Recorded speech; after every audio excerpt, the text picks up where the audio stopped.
Halo semuanya, selamat datang di channel Saat Teduh Bersama.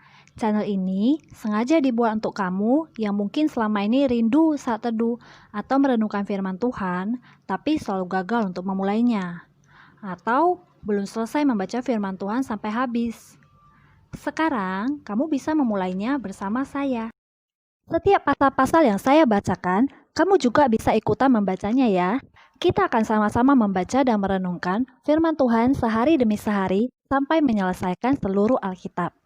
Tidak lupa juga, saya ingatkan, jika kamu ingin saat teduh bersama setiap harinya, kamu bisa tekan tombol subscribe di bawah ini, dan kamu juga bisa sharekan video ini ke teman-teman kamu, supaya mereka diberkati.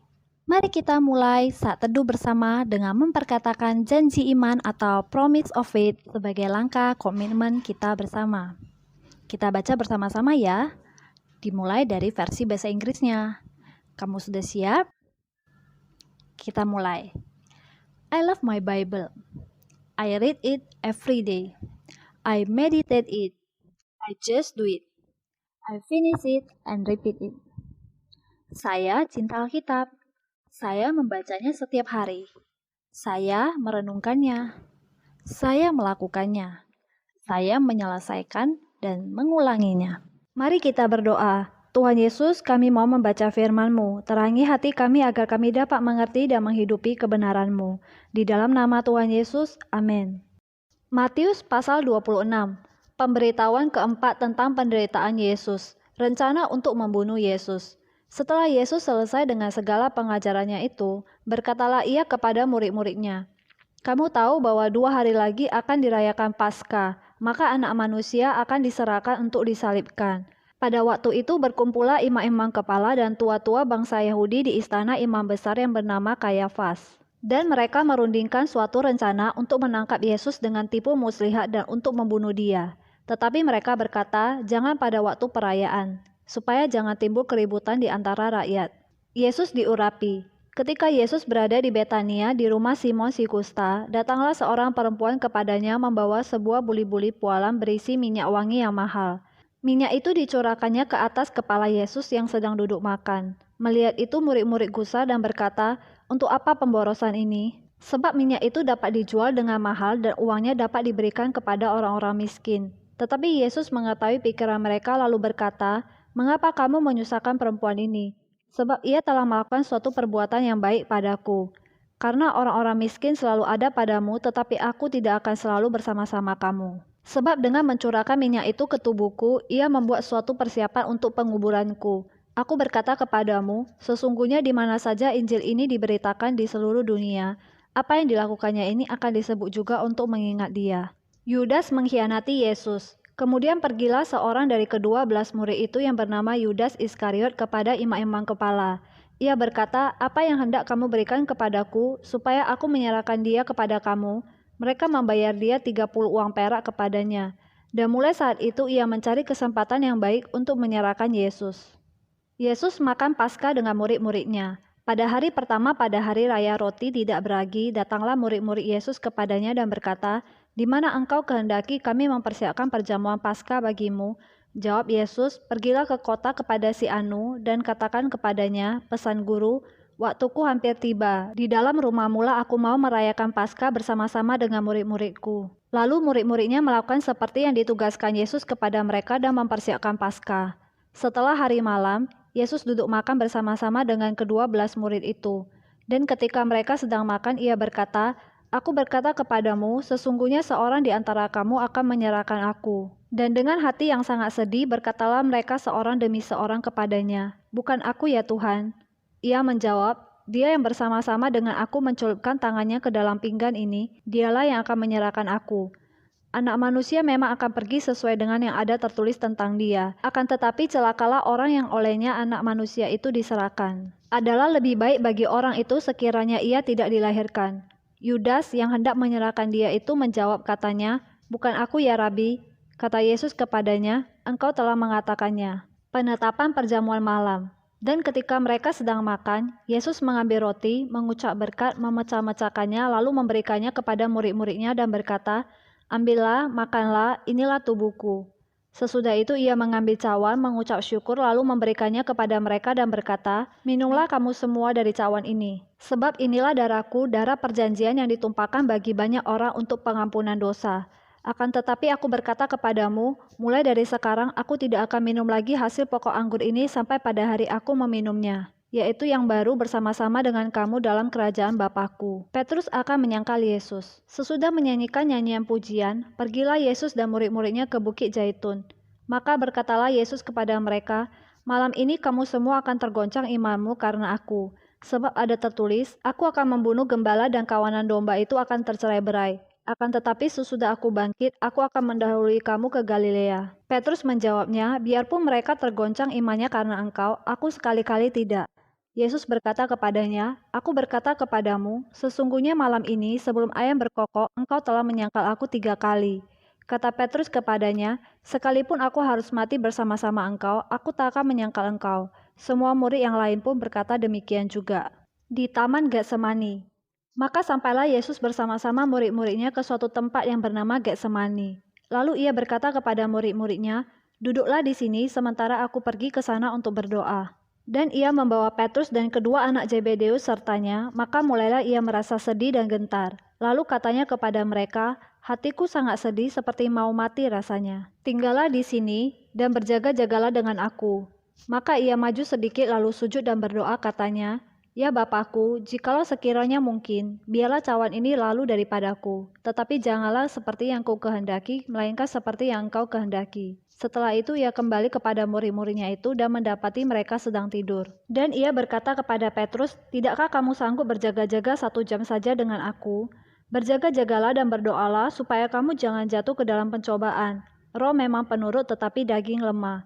Lalu ia pergi untuk kedua kalinya dan berdoa katanya, "Ya Bapakku, jikalau cawan ini tidak mungkin lalu, kecuali apabila aku meminumnya, jadilah kehendak-Mu." Dan ketika ia kembali pula, ia mendapati mereka sedang tidur, sebab mata mereka sudah berat. Ia membiarkan mereka di situ lalu pergi dan berdoa untuk ketiga kalinya dan mengucapkan doa yang itu juga. Sesudah itu ia datang kepada murid-muridnya dan berkata kepada mereka, "Tidurlah sekarang dan istirahatlah. Lihat saatnya sudah tiba, bahwa anak manusia diserahkan ke tangan orang-orang berdosa.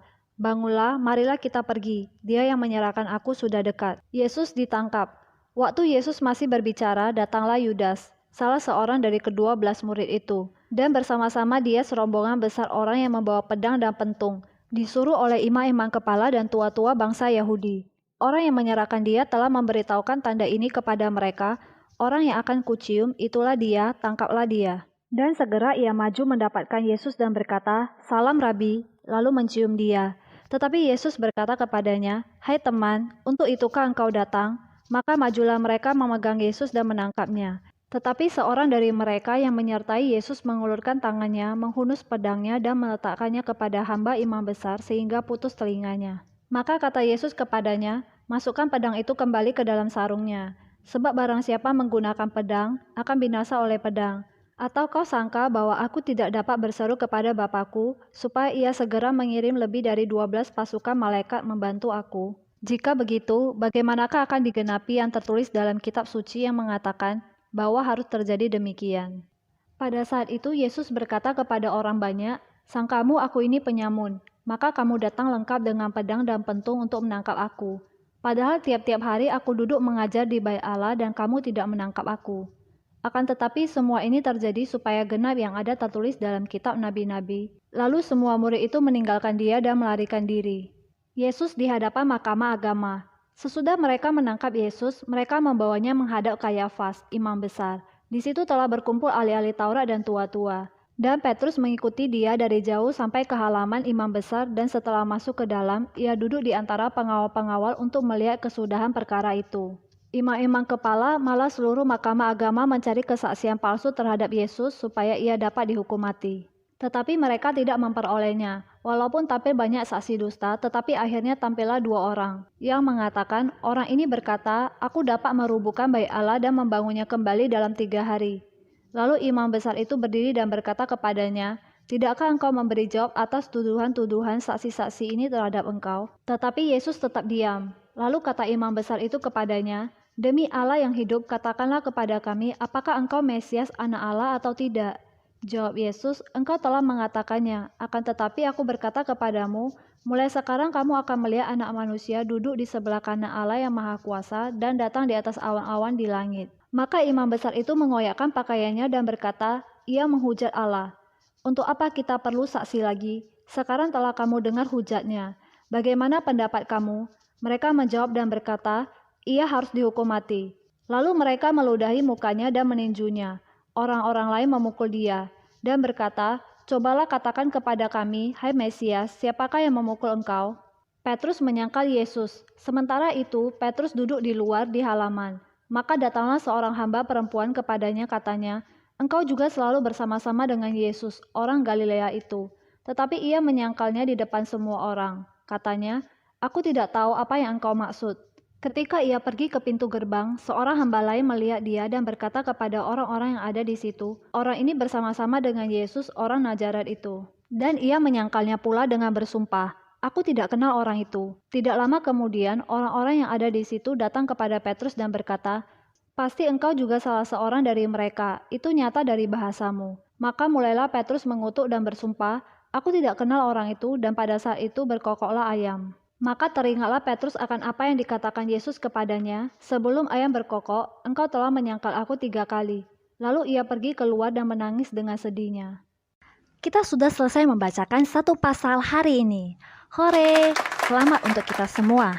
Sekarang waktunya kita menuliskan apa rema yang kita dapatkan dan juga aplikasi yang bisa kita lakukan dalam kehidupan kita sehari-hari dari perenungan yang kita baca tadi. Rema dan aplikasi yang akan kita tuliskan, saya beri judul Self-Care Check-in. Kenapa demikian? Karena saya mau setelah kita membaca dan merenungkan firman Tuhan, kita secara pribadi dan dalam keadaan sadar, kita menuliskan hasil dari perenungan firman Tuhan yang kita dapatkan di buku atau di dalam catatan pribadi kita masing-masing. Ini bukan sekedar mencatat loh ya. Ingat janji iman kita di awal tadi. Setelah membaca dan merenungkan, kita mau melakukan firman Tuhan. Apa itu rema? Rema itu adalah perkataan Tuhan secara spesifik kepada orang tertentu dengan kebutuhan tertentu. Biasanya mengambil ayat tertentu.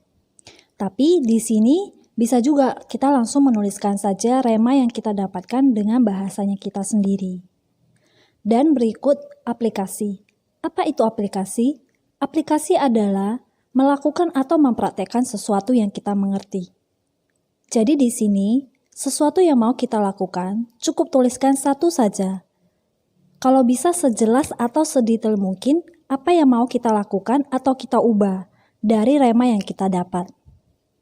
Rema yang saya dapatkan dari pasal 26 adalah dari ceritanya Petrus. Dikatakan begini, "Maka teringatlah Petrus akan apa yang dikatakan Yesus kepadanya, 'Sebelum ayam berkokok, engkau telah menyangkal aku 3 kali.' Lalu ia pergi keluar dan menangis dengan sedihnya." Saya garis bawahi adalah kata ia pergi keluar dan menangis dengan sedihnya. Petrus ini bisa dikatakan adalah salah satu rasul yang gegabah ya imannya. Luar biasanya adalah gegabahnya Petrus, itu dia serahkan sama Tuhan. Makanya Petrus itu bisa mudah sekali untuk hancur hati dan menyesal. Aplikasi yang akan saya lakukan adalah, saya akan menyerahkan segala kelemahan saya itu kepada Tuhan. Salah satu kelemahan yang saya akan serahkan kepada Tuhan adalah tidak sabaran. Saya mau menjadi orang yang sabar seperti Tuhan saya, Bapak saya adalah pribadi yang sabar. Apa nih rema dan aplikasi yang kamu dapatkan?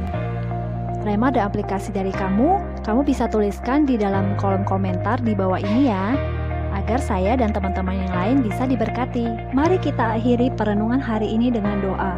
Mari kita bersatu di dalam doa. Tuhan Yesus, terima kasih untuk kebenaran-Mu. Kami berdoa, Tuhan, Engkau yang bantu kami untuk kami boleh menjadi semakin serupa seperti Engkau. Di dalam nama Tuhan Yesus, amin. Terima kasih. Sampai ketemu lagi. God bless.